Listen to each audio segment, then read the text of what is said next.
Sebagaimana tadi malam telah saya sampaikan bahwasanya kita akan melanjutkan kajian kitab Ainul Wadad selama 6 kali pertemuan.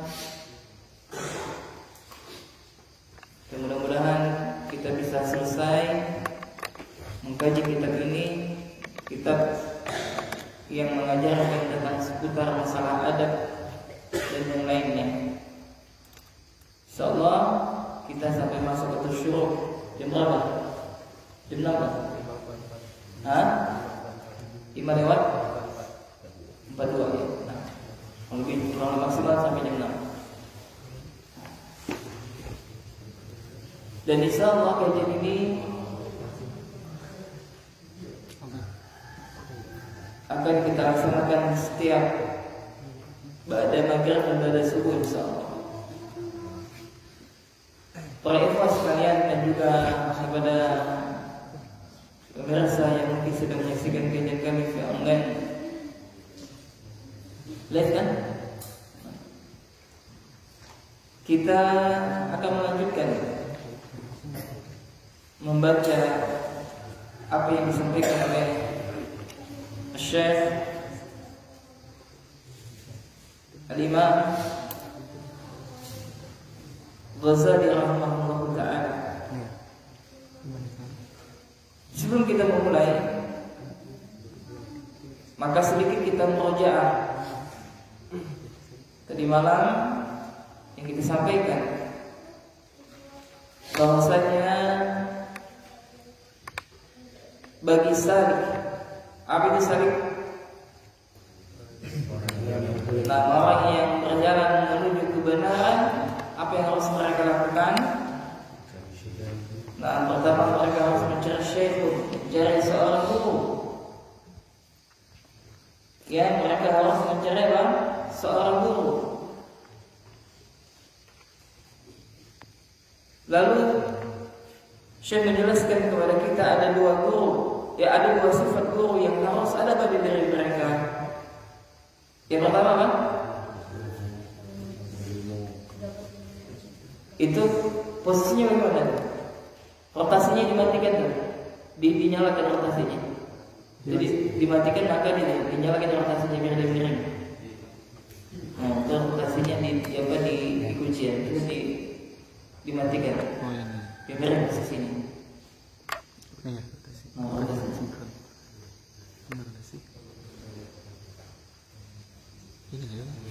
Itu sentrum. Rotasinya dinonaktifkan.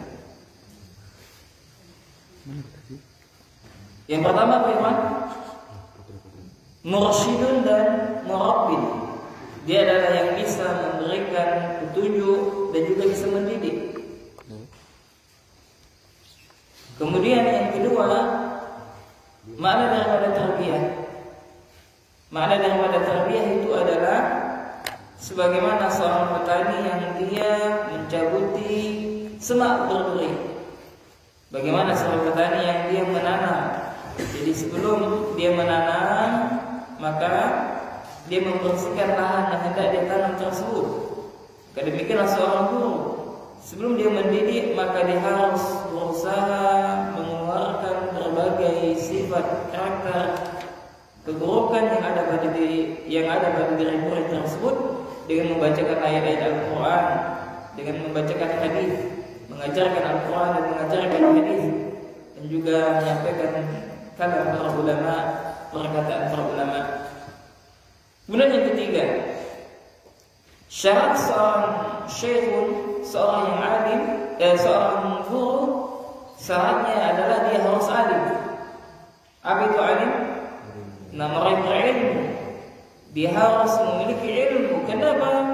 Karena dia posisinya sebagai pengganti dari Rasulullah sallallahu alaihi wasallam. Kemudian kesimpulan yang keempat, bahwasanya Imam Ghazali rahimahullah menjelaskan kepada kita sifat secara umum daripada syekh tersebut. Apa sifatnya? Yang bagian A, sifatnya adalah dia tidak cinta kepada dunia, dia berpaling daripada dunia dan tidak cinta kepada pangkat atau kedudukan. Kemudian bagian yang B, bahwasanya seorang syekhun, seorang guru, seorang ulama rabbani, dia akan senantiasa melatih dirinya untuk sedikit makan, sedikit minum, sedikit berkata dan sedikit tidur, dan bahkan malah memperbanyak ibadah-ibadah seperti salat, sedekah dan juga saum, sebagaimana dia telah mengikuti pendahulu mereka, yakni orang-orang saleh. Sehingga apa? Dengan dia melatih dirinya dengan sedikit makan, sedikit minum, sedikit berkata dan juga sedikit tidur, memperbanyak ibadah, maka akan melahirkan sifat apa? Sifat sabar, yaitu sifat senantiasa bersyukur kepada Allah, melahirkan sifat senantiasa tawakal kepada Allah dan keyakinan, kemudian sifat dermawan, sifat qanaah, kemudian memiliki jiwa yang tenang, kemudian memiliki perangai yang lembut dan juga sifat tawadhu, dan juga memiliki ilmu dan senantiasa berkata jujur, memiliki sifat malu, setia dan juga wibawa, serta memiliki sifat tenang dan tidak suka tergesa-gesa. Maka kalau seandainya ada seorang guru yang memiliki karakter yang demikian, maka adalah kita belajar kepada mereka. Akan tetapi kata Syekh Al-Imam Ghazali rahimahullah, karakteristik yang disampaikan oleh beliau sangat langka. Sangat langka. Kenapa? Karena kalau seandainya dia adalah barang yang lebih berharga daripada yakut merah. Kemudian kesimpulan yang keberapa? Kelima, barang siapa yang Allah Subhanahu wa taala berikan kemudahan baginya untuk berjumpa atau mendapatkan seorang guru sebagaimana yang telah kita sebutkan tadi, lalu guru tersebut menerima dia sebagai muridnya, mau mengajarkannya, maka apa yang harus dilakukan? Apa yang harus dilakukan? Nah, maka yang harus dilakukan seorang murid adalah menghormati guru tersebut secara lahir dan batin. Faham tak ini? Dan harus difahami bukan berarti setiap guru yang tidak memenuhi karakter yang telah disebutkan oleh Syekh, lantas kita tidak menghormati dia. Tidak demikian. Faham ya? Yang namanya guru kita, baik itu akhlaknya baik atau tidak, sebatas mata memandang ya, maka kewajiban kita sebagai murid harus menghormati guru tersebut. Dan Al-Imam Ghazali rahimahullah menyebutkan bahwasanya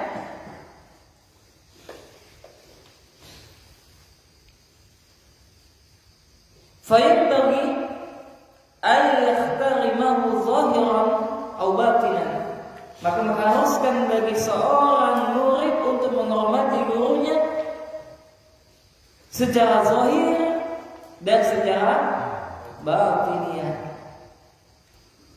Kemudian kesimpulan yang keenam, lantas bagaimana seorang murid menghormati gurunya secara zahir ya? Yang pertama bagaimana?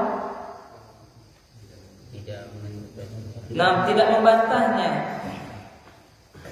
Kemudian yang kedua, tidak memprotesnya. Setiap permasalahan walaupun dia terkadang terjatuh ke dalam kesalahan. Dan tidak yang ketiga, tidak menghamparkan sejadah di hadapannya kecuali pada waktu sholat. Kemudian yang keempat, tidak memperbanyak sholat sunnah di hadapannya. Dan yang kelima, senantiasa melaksanakan apa yang diperintahkan oleh gurunya. biqadri wasu'ihi wa taqatihi, yakni sesuai dengan apa? Nah, sesuai dengan kemampuan. Sampai situ kemarin ya. Jadi mana? Kemudian buka halaman 61. Qala musannif rahimahullah wa amma ihtiramul batini, adapun menghormati secara batiniya, fahuwa anna kulla ma yasma'u min asy-syaikh, maka dia senantiasa mendengar, maka dia hendaklah senantiasa wa yaqbalu minhu, yakni menerima apa-apa yang dia dengar dari syekhnya fi zahiri, secara zahir. Maksudnya adalah dia senantiasa mendengarkan apa yang syekhnya sampaikan secara zahir, la yunkaru fil batin, dan dia tidak mengingkarinya dalam hati. Paham maksudnya? Maksudnya adalah dia menerima secara zahir dan batinnya. Jangan pula dia menerima secara zahir tapi hatinya mengingkari. Maka ini apa namanya? Nifaq. Itu akan disebutkan oleh Syekh sini. La fi'lan wa la qawlan, baik yang berkaitan dengan perbuatan dan juga perkataan, bi alla yattasima bin nifaq. Maka kebalikannya, orang yang hanya menerima secara zahir tapi mengingkari dalam hatinya, maka itu dinamakan dengan sifat nifaq. Apa itu nifaq? Munafik. Artinya apa? Hendaklah seorang murid dia senantiasa menerima perkataan gurunya secara zahir dan batin. Wa illam yastati. Nah, kalau seandainya dia tidak sependapat atau tidak setuju dengan perkataan gurunya, yatruk suhbatahu, maka dia meninggalkan. Ila aywafiqa batinuhu. Ya, supaya apa? Supaya batinnya tidak bertentangan. Paham tak, Iman? Maka kalau misalkan ada guru dia merokok, ya, maka sebenarnya apa? Kita tinggalkan guru yang seperti ini. Karena rokok itu adalah haram. Ya, kenapa rokok itu adalah haram? Karena rokok itu bisa membunuhmu. Dalam Islam dilarang, tidak boleh membunuh diri. Orang yang mati karena bunuh diri maka masuk neraka. Dan di dalam neraka nanti dia menyiksa dirinya sendiri. Kalau ada orang yang dia bunuh diri dengan menjatuhkan dirinya dari ketinggian, maka kelak di neraka demikian. Ya, namun ya maka tidak boleh membunuh diri, haram. Apa pemicu orang dia ingin bunuh dirinya, Iman? Stres. Dia pikir kalau sudah mati selesai. Kalau binatang, iya, kalau binatang itu kalau dia mati sudah selesai dia. Kalau kambing, nah nanti Idul Adha, yang kambing disembelih, sapi disembelih. Kalau mati sudah selesai. Tapi kalau manusia tidak. Bahkan justru kematian adalah awal perjalanan sesungguhnya. Ya, nah. Baik, kita lanjutkan. Wa ayyahtariza an mujalasati sahibi su'. Nah, ini nasihat dari Imam Ghazali, diperhatikan ini. Hendaknya menghindari teman yang buruk. Hendaknya menghindari duduk. Hendaknya menghindari untuk duduk dari teman yang buruk. Tidak boleh berteman dengan sahibi su'. Sahibi su', yakni apa? Teman yang memiliki perangai yang buruk. Tidak usah berteman dengan orang seperti ini, Pak.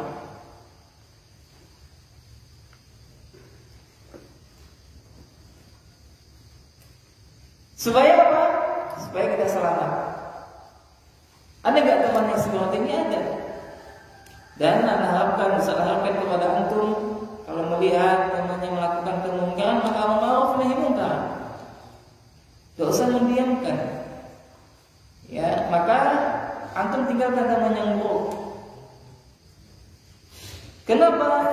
Karena sejatinya teman yang buruk itu bisa mencelakakan kita di dunia dan di akhirat. Maka Nabi mengatakan ad-dinu ala khalil. Agama seseorang tergantung kepada teman dekatnya. Maka lihatlah siapa teman dekat kalian.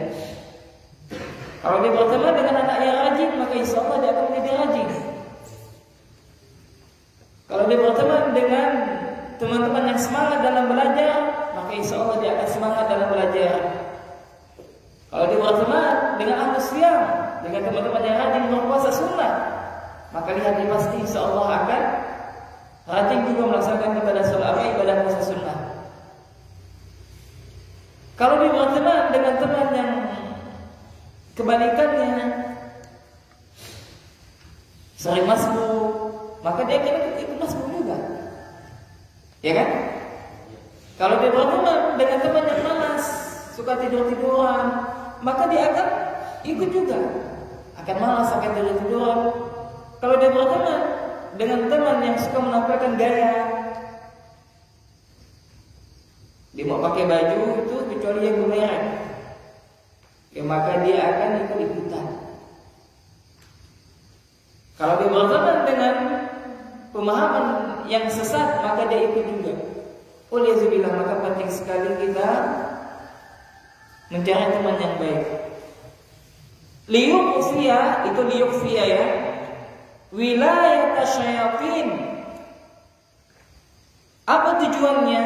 Kita menghindari teman yang buruk agar bisa menjauhkan dirinya wilayah syayatin, dari penguasaan syaitan al-jinni wal insi min sahmi qalbi. Apa tujuannya kita menjauh dari teman yang buruk, ikhwan? Agar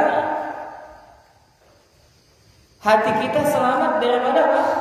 Penguasaan syaitan dari kalangan jin dan manusia. Jadi syaitan itu dari kalangan jin dan manusia. Jadi ada manusia berhati syaitan, kata Nabi. Siapa di antaranya manusia berhati syaitan? Yakni para pemimpin yang mereka tidak memperhatikan rakyatnya. Atau seorang ulama yang dia menghalalkan apa yang Allah haramkan dan mengharamkan apa yang Allah halalkan. Ada seorang ustaz dulu ya, di sebuah kajiannya mengatakan haram merayakan ulang tahun. Maka ketika orang yang merayakan ulang tahun, maka dia telah murtad, kata ustaz tersebut. Jadi bukan selamat ulang tahun, bukan seperti itu katanya. Sejatinya selamat murtad. Dan akhirnya pada tahun ini dia merayakan ulang tahun. Boleh juga. Dan rekaman-rekamannya ada di dunia maya. Ya tidak ada, perlu kita sebutkan siapa ustaznya. Penting memberi guru. Ya. Fayasfiya an lawti syaitani. An lawti syaitanati.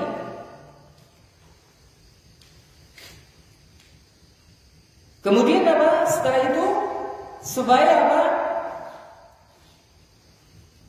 Hatinya bisa bersih daripada kejahatan syaitan.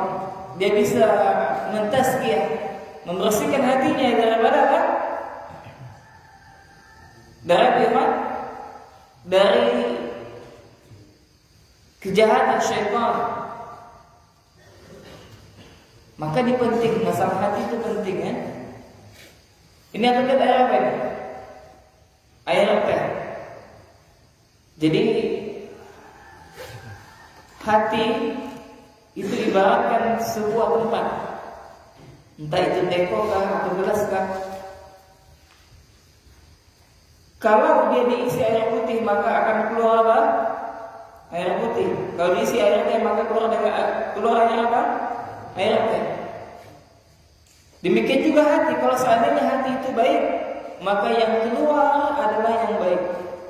Perkataannya baik, sikapnya baik, berarti hatinya baik. Kalau itu pada lihat orang yang suka berkata yang buruk, melakukan perbuatan yang buruk, maka ketahuilah bahwasanya hatinya adalah buruk. Kenapa? Karena Nabi mengatakan, "Ala wa inna fil jasadi mudghah, idza salahat salaha al-jasadu kulluh, wa idza fasadat fasada al-jasadu kulluh, ala wa hiya al-qalb." Ya, nah. Wa ala kulli halin ay yakhtar al-faqr al-ghina. Dan hendaknya dalam setiap keadaan ala kulli hal, dan hendaknya setiap keadaan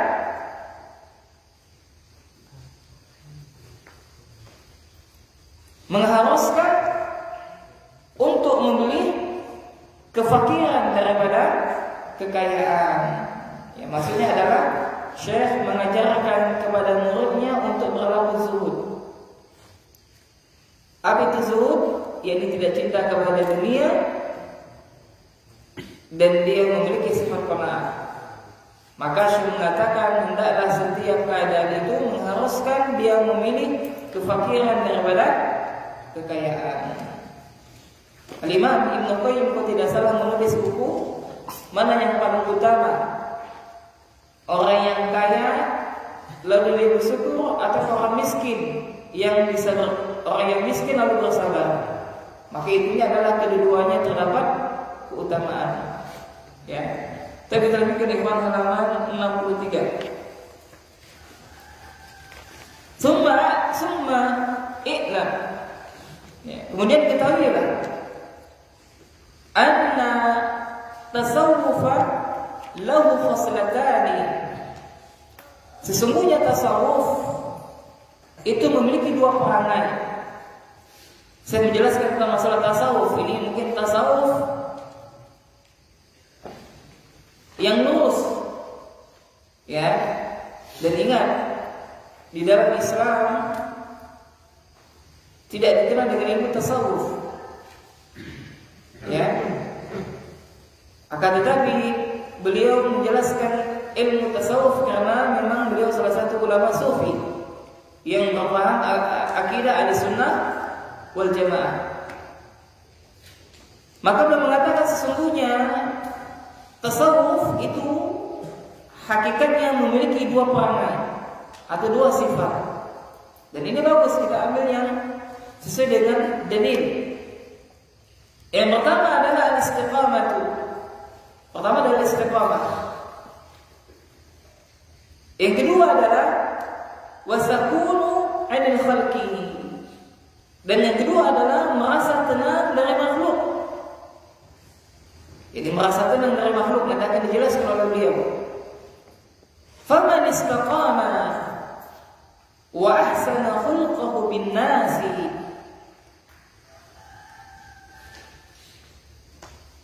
maka barang siapa yang dia bisa istiqamah dan baik akhlaknya kepada manusia, wa amalahum bil hilmi, dan beramal kepada mereka, maksudnya dan bergaul kepada manusia itu dengan kelembutan, fahuwa sufiyun, kata Syekh, maka dia adalah seorang sufi. Ya, sufi garis lurus ini. Yang kita ambil bukan kata sufinya ya ikhwan. Yang kita ambil adalah yang dua tadi apa, istiqamah dan akhlak yang baik. Ini sebagaimana Nabi mengajarkan. Salah seorang sahabat datang kepada Nabi, "Ya Rasulullah, berilah aku nasihat. Yang mana dengan ini aku tidak akan bertanya kepada selainmu." Maka kata Nabi, ya, berimanlah, summa istaqim, kemudian istiqomahlah, kata Nabi. Berimanlah dan istiqomah. Dan banyak dalil-dalil memerintahkan kita untuk istiqomah. Kemudian yang kedua adalah apa tadi? Husnul khuluq. husnul khuluq. Ini apa? Memiliki akhlak yang baik. Dan banyak sekali dalil-dalil yang memerintahkan untuk memiliki akhlak yang mulia. Ya di antaranya adalah sebagaimana telah disebutkan, innama bu'istu liutammima bimakarimil akhlak. Sesungguhnya aku diutus untuk menyempurnakan akhlak yang mulia. Kama qala Nabi sallallahu alaihi wasallam. Dalam hadis yang lain Nabi mengatakan, tidaklah sempurna keimanan salah seorang di antara kalian sampai kalian mencintai saudara kalian sebagaimana kalian mencintai diri kalian sendiri. Dan dalam hadis yang lain Nabi mengatakan, yang paling baik di antara kalian adalah yang paling baik akhlaknya. Dan akhlak yang baik ini bisa mengalahkan derajat orang yang rajin sholat dan rajin puasa. Ya. Nah, kemudian apa itu istiqamah? Wal istiqamatu hiya ay yufdiya hadza nafsihi li nafsihi. Nah, istiqamah itu adalah menebus kebahagiaan dirinya sendiri untuk dirinya sendiri. Ya, ini apa? Menebus kebahagiaan dirinya sendiri untuk dirinya sendiri. Maksudnya apa? Dia berusaha untuk melakukan ketaatan. Ini versi Imam Ghazali. Adapun para sahabat memberikan definisi istiqamah itu adalah yakni seseorang yang beribadah hanya kepada Allah dan tidak menyekutukannya dengan sesuatu apapun. Itu adalah makna daripada istiqamah. Paham ya kan? Nah. Kemudian wahasnul khulqi bin nasi. Kemudian apa definisi akhlak yang baik kepada manusia? Apa definisinya? Apa itu akhlak yang baik? Hah? Nah, kita baca. Akhlak yang baik itu adalah huwa, dia adalah anna tahmilan nasa ala miradi nafsika. Yani hendaknya engkau tidak membawa manusia atas keinginanmu. Bal tahmilu nafsaka ala muradihim, ala muradihim. Huwa anna tahmilan nasa ala muradi nafsika. Bal tahmilu nafsaka ala muradihim ma lam yukhalifu syar'a. Jadi akhlak yang baik kepada manusia adalah hendaknya engkau tidak membawa manusia kepada keinginanmu, dan bahkan mereka lah yang membawa engkau kepada keinginannya, ma lam yukhalifu syar'a, selagi tidak menyelisih syariat. Maksudnya adalah begini ya kawan. Maksudnya adalah akhlak yang baik itu adalah ketika kita berusaha untuk mengikuti apa yang diinginkan oleh manusia, ya selagi tidak bertentangan dengan syariat. Ya, maka makna daripada ini adalah akhlak yang baik itu apa? Sebagaimana Nabi sebutkan, al-muslimu man salima muslimuna min lisani wa yadi. Seorang muslim adalah muslim yang lain merasa aman dari lisan dan tangannya. Maka akhlak yang baik itu adalah kita tidak mengganggu saudara kita, tidak menjatuhkan kehormatannya, kita bisa membantunya dan yang semisalnya. Maka itu adalah akhlak yang baik. Kalau tidak bisa membantu saudara kita, apa kita lakukan?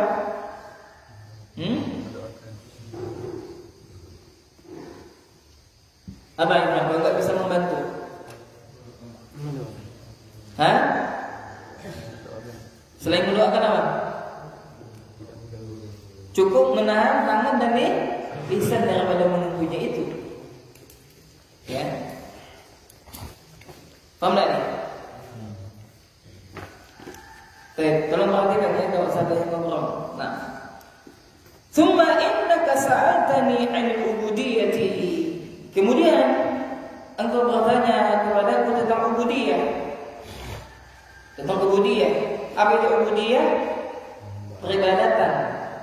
peribadahan.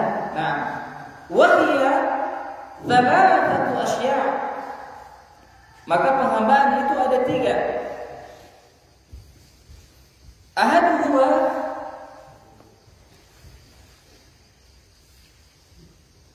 yang pertama apa? Muhafadzatu amr syar'i. Nah, yang pertama itu adalah menjaga perkara syariat. Apa itu syariat? Hal-hal yang dibebankan kepada seseorang yang telah balik, ya, dibebankan syariat kepada mereka. Sini ada yang sudah balik belum? Ada belum balik kan? Hah? Ada. Apa laki-laki yang kata balik? Pertama suaranya berubah, kemudian tumbuh rambut di bagian-bagian tertentu, kumis, jenggot, ketiak. Nah, kalau ada tumbuh rambut maka sudah mulai dewasa. Kemudian mimpi basah. Ya, kalau itu maka sudah dewasa dia. Berarti kalau sudah dewasa maka dia harus menjalankan syariat. Apa menjalankan syariat? Arkanul Islam, sholat, zakat kalau dia mampu, tidak boleh melakukan maksiat dan yang semisalnya. Maka ubudiyah yang pertama adalah menjaga perkara syariat. Wathaniha, dan yang kedua adalah ridha'u bil qada'i wal qadri. Yang kedua apa ya? Nah, ridho dengan apa? Nah, qada dan qadar. Yakni ketentuan takdir baik dan takdir buruk. Wa qismatillahi ta'ala, dan ridho terhadap pembagian dari Allah Subhanahu wa taala. Ya. Misalnya dia berkaca, apa itu saya kok gesek ya lokasi? Bersyukur. Ya. Nah, maka dia harus ridho terhadap pemberian Allah. Dia harus ridho kepada ketentuan Allah, baik itu takdir baik maupun buruk. Apa contohnya? Masalah rezeki, ya, masalah rezeki. Rezeki sudah dijamin atau belum? Hah? Sudah. Ya, ada apa ya? Rezeki sudah dijamin oleh Allah belum? Sudah. Dan ingat, tidaklah seorang itu wafat kecuali rezekinya telah habis.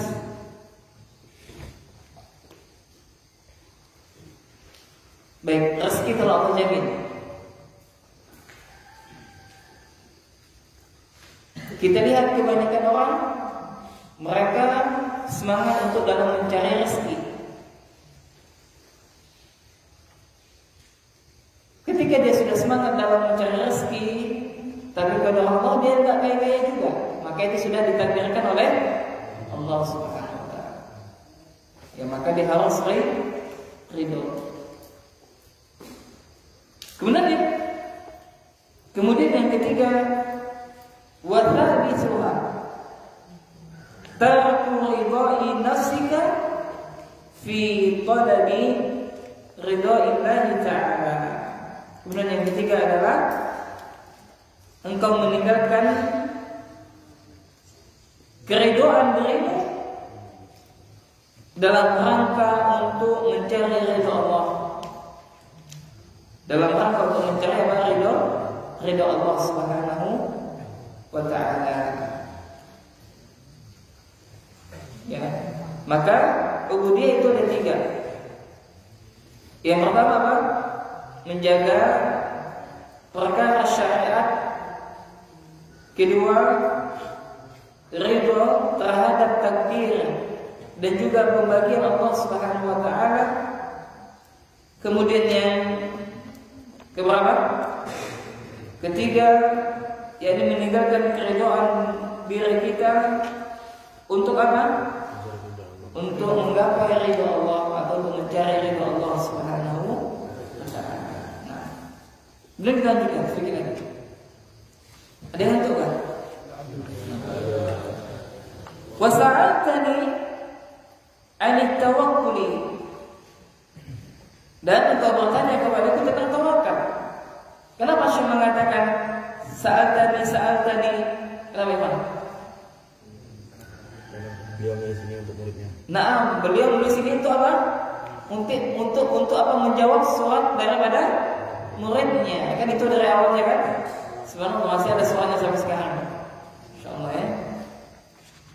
Ya, jadi karena ada seorang guru ada seseorang muridnya yang lama belajar kepada beliau. Lalu ketika sudah selesai maka beliau meminta nasihat kepada gurunya. Nah, ini juga merupakan hal yang baik ketika Anda sudah selesai dari sini, ya, maka untuk sebelum pulang maka minta nasihat. Ya.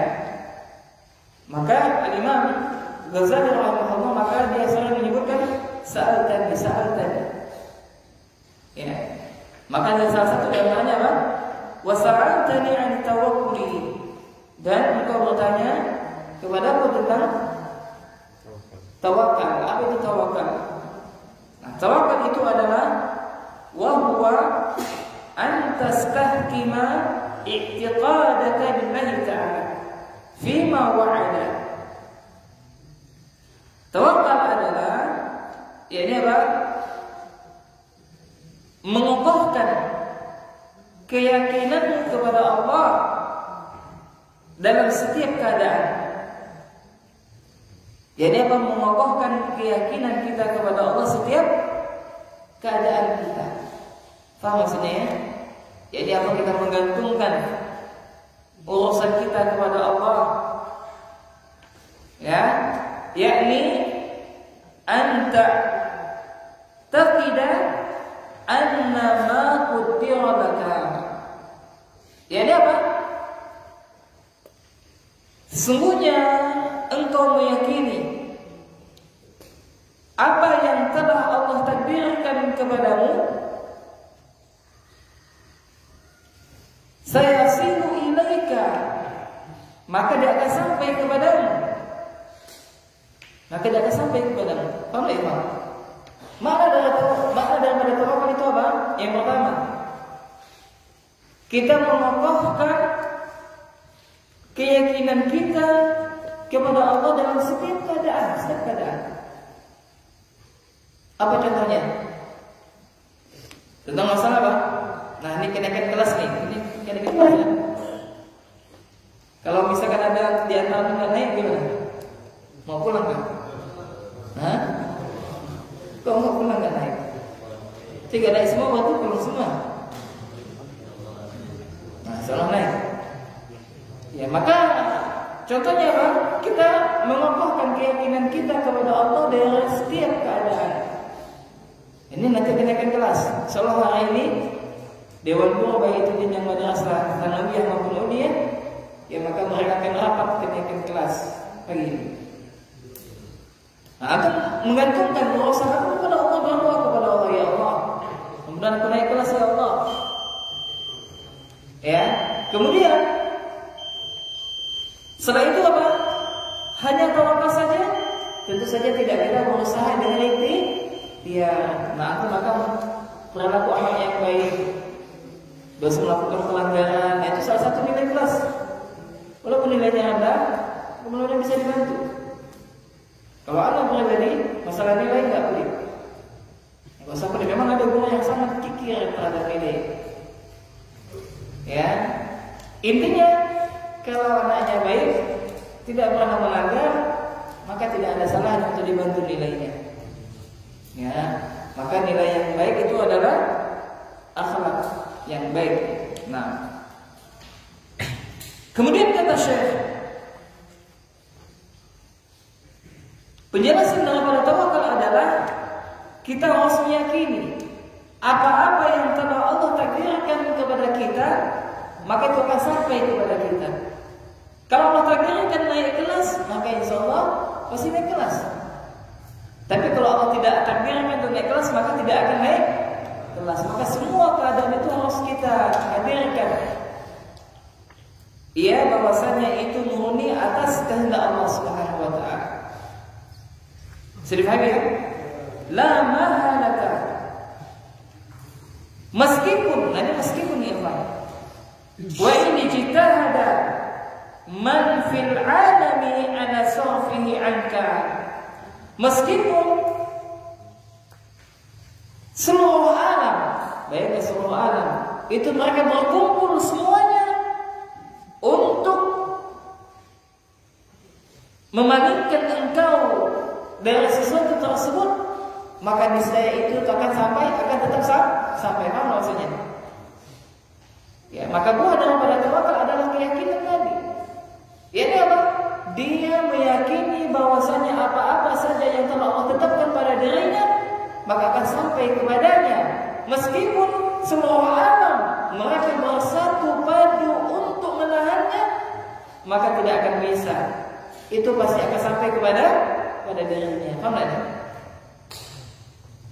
Ya, nah, seperti itu. Wa ma lam yutab laka, dan apa-apa yang tidak tertulis baginya, maksudnya dan apa-apa yang tidak ditakdirkan baginya, la yasila ilaika, maka niscaya akan tidak sampai kepadanya. Wa isa'adaka jami'ul alam, ya meskipun semuanya mereka berkumpul untuk menolongnya, ya meskipun semuanya berkumpul untuk apa? Menolongnya. Faham ya? Kebalikannya. Kalau tadi apa? Kalau telah ditakdirkan maka itu akan sampai kepadanya, meskipun apa? Seluruh alam mereka berkumpul bersatu padu untuk menahannya, maka tidak akan bisa. Begitu juga sebaliknya, kalau seandainya hal tersebut tidak sampai kepadanya, maka meskipun seluruh alam mereka tidak menolongnya, la yanfa, maka tidak bermanfaat sedikit pun.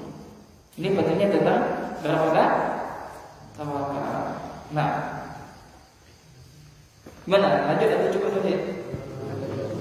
Hah? Lanjut dikit lagi ya. Nah, ini sampai sini. Oh ya. Nah, itu lagi yang kelima. Wasa'atani 'anil ikhlas, dan kau bertanya kepadaku tentang ikhlas, itu tentang tawakal tadi. Wa huwa apa ikhlas? Wa huwa an takuna a'maluka kulluha lillahi ta'ala. Ikhlas itu adalah engkau beramal semuanya untuk Allah Subhanahu wa ta'ala. La yartabu qalbuka bimahamilin nas,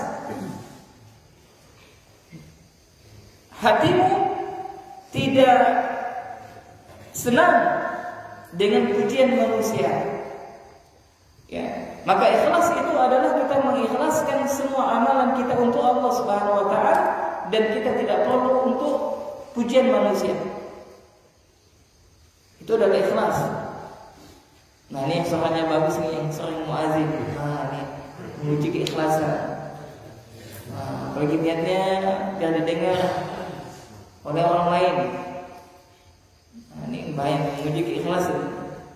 Ya, maka kalau seandainya ketika dia hendak muazin, ketika dia hendak azan, lalu dia pengen pujian, ini dengan orang muazin ini. Kalau setiap kali anda hendak azan, lalu anda ingin mendapatkan pujian sanjungan, berarti anda tidak ikhlas. Berarti tidak ikhlas. Maka ikhwan, kita dapat mengukur setiap keadaan kita. Kalau kita melakukan sesuatu dan kita ingin pujian manusia, maka itu berarti tidak ikhlas. Wala ta'sa bimadamihim, dan juga apa? Dia tidak peduli dengan celaan manusia. Dia tidak peduli dengan apa? Celaan manusia. Maka orang yang ikhlas itu adalah mereka mengikhlaskan seluruh ibadahnya hanya untuk Allah, dan mereka tidak perlu pujian manusia, dan juga tidak mempedulikan celaan manusia. Pertanyaannya, apa lawan daripada ikhlas? Apa apa lawannya daripada ikhlas? Apa lawan daripada ikhlas? Ikhlas. Lawannya. Hah? Apa? Hah? Ikhlas, bukan ikhlas. Lawannya. Apa ya sih? Lawannya ikhlas.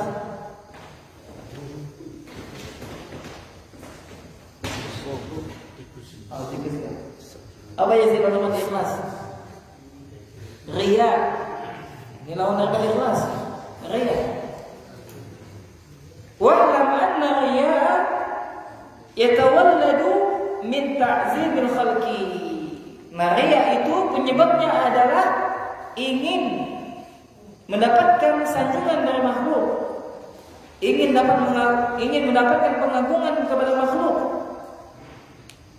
Wa ilajuhu, nah maka terapi daripada riya adalah, nah ini adalah terapinya, antarahum musakharil qudrati.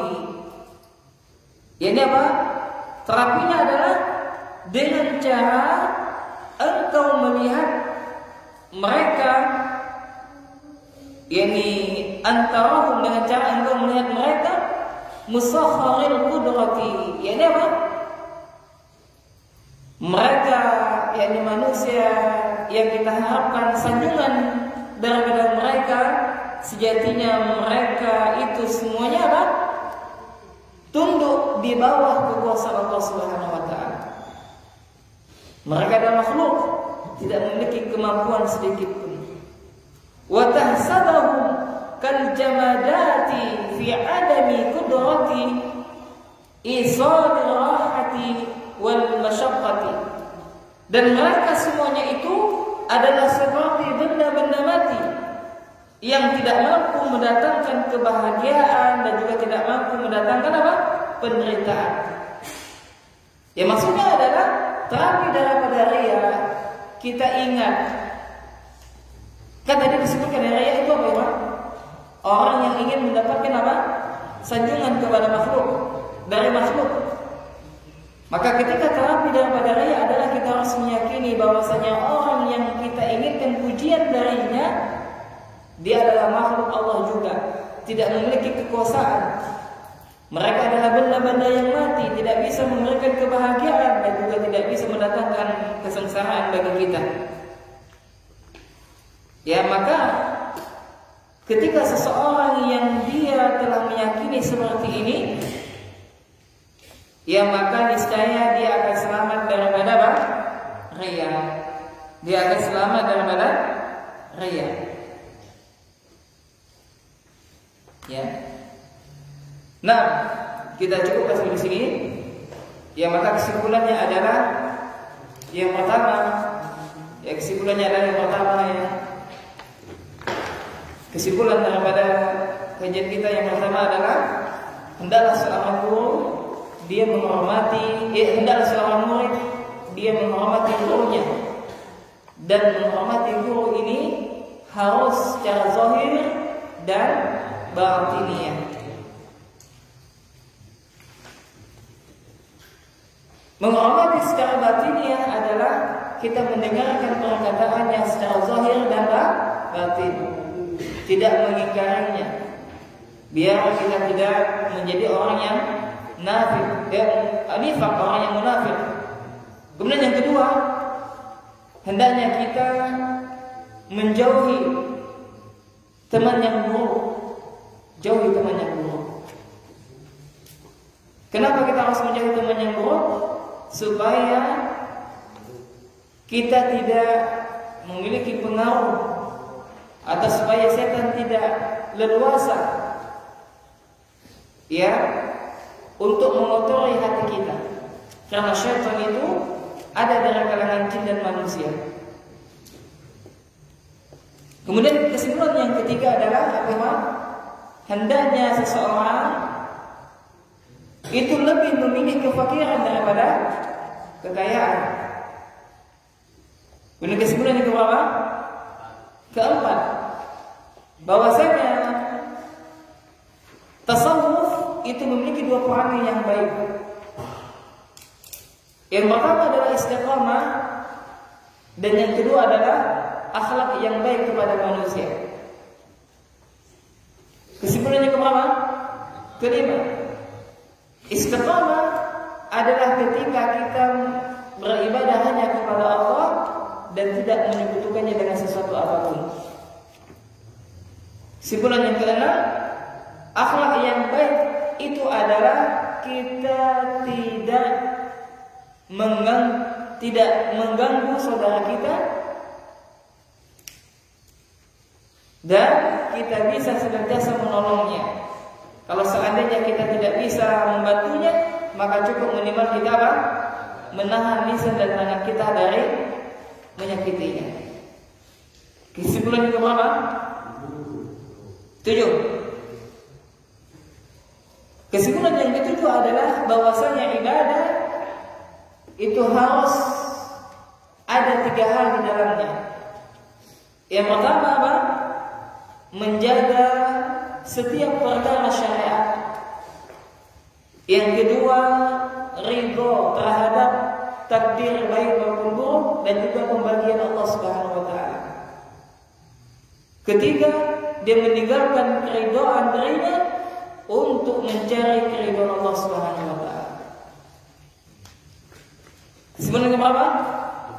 Ke-8. Nah, ini ada catatnya nih.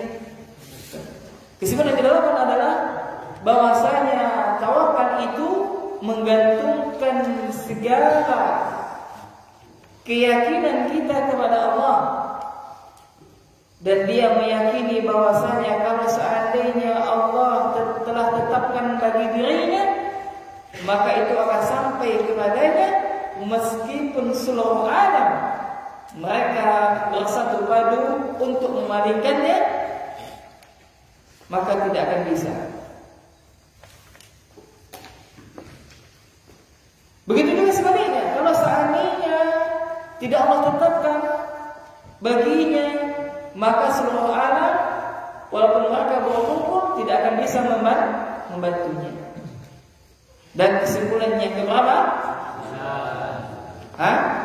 Kesimpulan yang ke-9 adalah ikhlas. Apa itu ikhlas? Yakni dia beribadah hanya untuk Allah, tidak mengharapkan pujian manusia, dan juga dia tidak terganggu dengan celaannya manusia. Poin yang berapa? Ke-10. Lawan daripada ikhlas adalah riya. Penyebab orang yang melakukan sebuah amalan karena riya, apa penyebabnya? Karena menginginkan pujian makhluk, pujian manusia. Lantas bagaimana terapinya biar kita tidak riya? Maka terapinya adalah yang pertama, bahwasanya apa? Makhluk yang kita inginkan pujian darinya, mereka adalah manusia sama seperti kita yang mereka tunduk kepada kekuasaan Allah Subhanahu wa taala.